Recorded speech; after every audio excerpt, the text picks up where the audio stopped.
현재 동의대학교 한의과대학 교수님을 역임하고 계시고 지금 2006년도에 심재원 한의원을 개원하셨다고 합니다. 성조숙증이란 무엇이냐? 이것부터 먼저 알아보도록 하겠습니다. 간단하게 얘기드려서 다른 또래 아이들보다 2차 성증이 빨리 오는 것을 성조숙증이라고 합니다. 사춘기 시작을 알리는 징후가 평균치보다 더 빨리 나타나는 경우를 이야기한다. 여자아이의 경우에는 만 8세 이전에 유방이 발달한다. 즉 성호르몬이 상승한다는 거죠. 그리고 만 9세 이전에 음모가 발달하고 만 9.5세 이전에 초경을 하는 이 여자아이의 경우고요. 남자아이의 경우에는 오한의 면적이 3mm 이상, 직경이 2.5mm, 2.5cm 이상이 커지게 되면은 성조숙증이라고 한다는 것이 의학적인 용어입니다. 지금 최근에 생기는 성조숙증은 예전에는 실제로 뇌하수체라든지 부신피질이라든지 이런 부분이 말 그대로 고장이 나서 9세쯤 되면 몸은 완전히 성인이 되는 이런 진짜 진성 성조숙증들이 대부분이었는데 최근에는 특발성 성조숙증이라고 해서 특별한 원인이 없이 그냥 사춘기가 빨리 오는 이런 경우의 성조숙증들이 너무너무 많아져서 도시에 있는 아이들이 시골에 있는 아이들에 비해서 훨씬 더 많고요. 그 다음에 바다에 있는 아이들이 내륙에 있는 아이들보다 훨씬 더 많습니다. 우리 0세에서 3세, 0세에서 3세까지를 우리가 1차 급성장이라고 합니다. 사실 이때 키를 다 키워야 됩니다. 3살 키가 8가지가 합니다. 예, 근데 다들 모르셨죠? 그래서 사실은 이때 손해를 보게 되면 키가 굉장히 손해를 많이 보게 되는 결과가 되기 때문에 이때 건강관리가 굉장히 중요하고 잘 먹고 잘 자고 안 아프게 만드는 것 굉장히 중요합니다. 그리고 3세에서 9세까지가 키가 적게는 4, 많게는 6 정도 크는 완만한 성장이라고 부릅니다. 그리고 중요한 것이 이제 2차 급성장인데 2차 급성장기는 남녀 불문하고 다 2년씩이죠. 여자아이가 가슴이 잡히면 생리할 때까지 2년이 걸리고요. 남자아이는 호환이 커져서 겨드랑이 털이 날 때까지가 2년이 걸린다고 생각하시면 되죠. 여자아이들이 남자아이들보다 평균적으로 2년이 빠릅니다. 그래서 9세 00개월에 시작해서 11세 00개월이 되면 생리를 하고요. 남자아이들은 11세 00개월에 호환이 커져서 13세 00개월에 겨드랑이 털이 나는 거죠. 그리고 나면 사춘기가 끝났다라고 부르는 겁니다. 그러고 나면 여자아이들이 6에서 8cm 정도 더 크고 남자아이들은 8에서 10cm 정도 더 크고 키가 종료가 됩니다. 여자아이들을 나눠서 말씀을 드리면은 아까 말씀드린 것처럼 완만 성장기 4에서 6cm로 자라고요. 9세에서 11세 사이에 6에서 8cm 정도 자라는 2차 급성장에 빠진다고 얘기해드렸죠. 그럼 조기성숙이 뭐냐? 9세에서 11세 사이에 2차 급성장기를 해야 하는데 또 9세에 가슴 잡혀서 2년 후에 생리를 해야 하는데 조기성숙은 아까 말씀드린 것처럼 8세 정도의 가슴이 잡히는 경우라는 거죠. 8세 이전에 잡히는 것을 의학적으로 조기성숙이라고 진단을 하고요. 8세에서 9세 사이에 잡히는 것을 다소 빠른 사춘기, 조발사춘기라고 이렇게 병을 부릅니다. 그리고 이 문제가 뭐냐면 조기성숙이 만약에 아까 말씀드린 가슴 잡혀서 생리할 때까지 2년 걸린다고 했는데 조기성숙이 오게 되면 8세에 가슴이 잡히면은 9세 6개월에 생리를 하게 되어 있습니다. 더 빨리 생리를 하게 되어 있습니다. 그리고 더 문제는 생리를 하고 나서 보통 여자아이들이 2년에서 2년 반 정도, 남자아이들은 3년에서 3년 반 정도를 더 크게 되는데 그 기간이 1년에서 1년 반 정도로 확 줄어들게 됩니다. 그래서 키도 손해보고 너무 어린 나이에 모든 성장들이 멈춰버리는 그런 결과가 나오게 되는 것이죠. 지금 요즘 여자아이는 11.7세에 생리를 하고 있습니다. 평균입니다. 어머님 때는 13.9세에서 14.7세 사이에 생리를 하셨다고 보시면 되겠죠.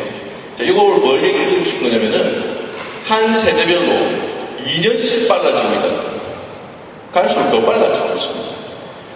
여기서 제가 얘기를 하나만 드리고 싶은 게 할머니나 우리 조부모님들 특히 이제 어른들이 더 그런 경향이 심한데 그냥 있어봐라 이 조그만 아기가 무슨 그런 일이 생기겠느냐 본인들은 고등학교 때 하던 일이란 말이죠. 근데 지금 초등학교 3학년에 끝이 나는 경우가 생깁니다. 그래서 도저히 심정적으로 이거를 납득을 하지 못해서 정말 중요한 타이밍을 놓치는 이런 경우들이 굉장히 많습니다. 그래서 괜찮을 거야 하다가 느닷없이 조경을 하고서는 진료실로 뛰어오는 경우들이 많이 있거든요.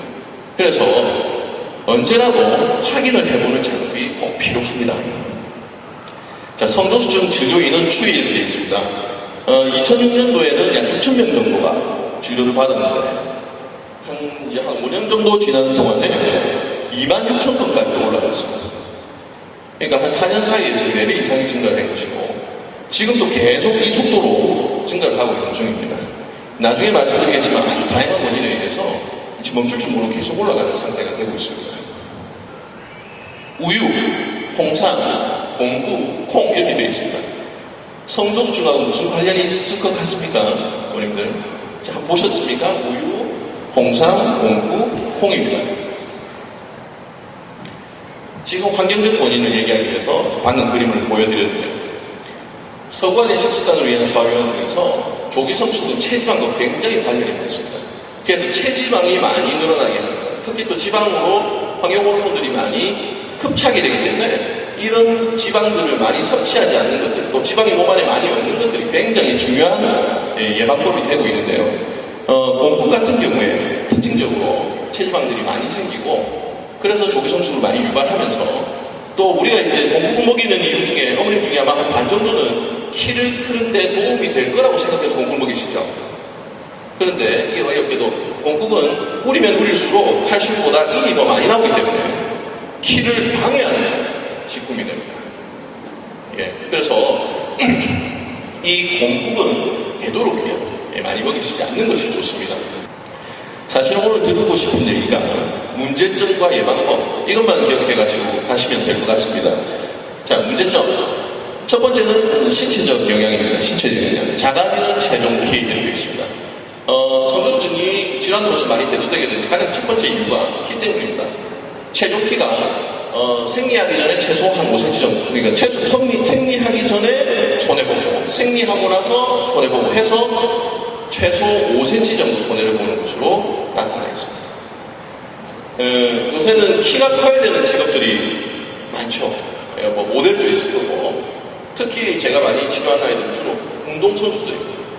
왜 성도수가 상관없지만 키를 최대한 많이 키우는 것이 그 사람의 직업이 성공하느냐 마느냐가 달려있는 그런 직업들이 많이 있지 않습니까? 뭐 아나운서도 있을 수 있을 거고요. 뭐 스튜디오도 있을 건데 문제는 키를 많이 키워내자는 측면보다 성도수증에서는 원래 클 수 있는 키조차도 손해를 보게 됩니다. 이걸 우리가 몰라서 당한다 그러면은 너무 안타까운 일이겠습니다. 이건 좀 기억을 해주셨으면 좋겠고요. 이 그래프가 성조수증과 성장장애에서 키에 관련된 그래프입니다. 잘 보시면은 이 빨간색 줄이 8세에서 11세 정도 되는 사이에 빨간색 줄이 순간적으로 급증을 했다가 뒤로 가면서 그래프가 확 꺾여서 더 이상 올라가지 않는 모습을 지금 보이고 있고요. 파란색 줄은 정상적인 성장입니다. 그래서 이렇게 쭉 평범하게 크면서 계속 올라가서 마지막에 평균키, 여자입니다. 평균키 160 정도까지 되죠. 160이 될 아이가 조기성숙이 오면 평균적으로 155 정도가 된다. 이것이 키에 관련된 얘기입니다. 자, 그러면 혹시 우리 아이가 이 성조증이 오는 게 아닌가 하는 걱정이 이제 생기실 수가 있지 않습니까? 자, 자가 진단 및 검사 시기에 대한 얘기입니다. 나눠드린 자료를 보시면 이렇게 자가 진단 체크리스트가 있습니다. 너무 많아서 하나하나 다 설명드리기에는 오늘 도저히 시간상 불가능하고요. 가지고 계신 자료를 댁에 가셔가지고 하나하나 좀 꼼꼼히 체크해 보시면 좋을 것 같고요. 그 다음에 그래서 16개 문항 중에서 6개나 7개 정도까지 해당되면 한번 진료를 받아보시는 게 좋을 것 같습니다. 자, 예방법.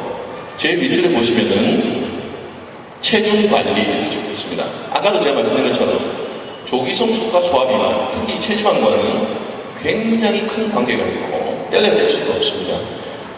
저기 적혀 있는 것처럼 140cm 30kg 유선 발달 이렇게 있고 152cm 40kg 초경 이렇게 되어 있지 않습니까? 남자 아이는 여기다가 뭐든지 숫자를 10씩만 더하면 됩니다. 10이 더해지면 되거든요. 자, 이게 무슨 의미냐면은 30kg가 되면 제가 보기에는 우리 뇌는 너 이제 성호르몬이 올라갈 나이가 되었어 이렇게 하는 것 같아요. 그래서 최소한 160cm 정도의 키가 되려고 하면 또 조기성숙의 폐를 겪지 않으려고 하면 30kg가 될 때 140cm 정도로 맞춰내야 됩니다. 이게 기준입니다. 근데 대부분 조기성숙증들은 120 몇 cm인데 40kg 가까이 돼서 오는 경우가 많습니다. 그래서 이 체중의 균형을 맞춘다고 하는 것이 참 중요한 일이고요. 또 우리 인체는 40kg 되면 비록 아주 적은 몸무게지만 임신과 출산이 가능하다는 의미 아니겠습니까? 그래서 152cm, 40kg의 초경을 하게 되어 있습니다. 그래서 원래 애기들은 이제 좀 살이 좀 쪘다가 키가 크는 것이 일반적인 상례인데 사실은 건강하게 오랫동안 또 더 많이 크는 아이들은 보통 다 말라깽입니다. 그래서 영양은 충분히 공급시킬 수되 체중이 늘지 않도록 참 어려운 얘기긴 하지만 이런 것들을 감안하셔서 또 그 살을 조절하는 방법이 어른들한테 하듯이 비만 치료하는 것이 아니고 운동과 적절한 수면과 식이 조절을 통해서 하시면 더 좋겠다는 얘기입니다. 운동은 특별한 운동은 오히려 필요가 없습니다. 위아래로 깡총깡총 점프해주는 운동. 그래서 우리가 권장하는 정도 수준이 하루에 20-30분 정도, 천회 정도의 줄넘기를 해주면 제일 좋겠다 되는 것이고, 그리고 또 꼭 깡총깡총 점프 아니고 수영이라도 아이들이 즐겁게 꾸준하게 할 수 있는 운동이면 충분하다는 겁니다. 혈액순환을 시켜줄 수 있으면 좋겠다 이렇게 생각을 해주시면 좋겠습니다. 근데 요즘 아이들은 육체적인 성장, 키를 비롯한 육체적 성장, 거기다가 심리적 성장까지도 어떻게 보면 굉장히 짧은 시간 안에 해결을 해내라고, 완성해내라고 강요를 받는 시대가 아닌가 하는 생각이 듭니다. 그래서 어떻게 보면 이 성교수이라는 문제도 사실 예전에는 전혀 문제라고 인식도 하지 않았던 것들이 이러한 시대의 변화에 맞춰서 심한 사회적 문제로 발전을 하고 있다고 생각을 하거든요. 그래서 언제나 한의원문은 열려있고 또 진료 언제나 전화를 제가 받을 수 있기 때문에 전혀 부담 가지시지 마시고 어떤 거라도 상관없으니까 아이에 관련돼서 성장, 성조증 관련돼서 궁금하신 게 있으시다면 언제든 연락을 주십시오. 감사합니다.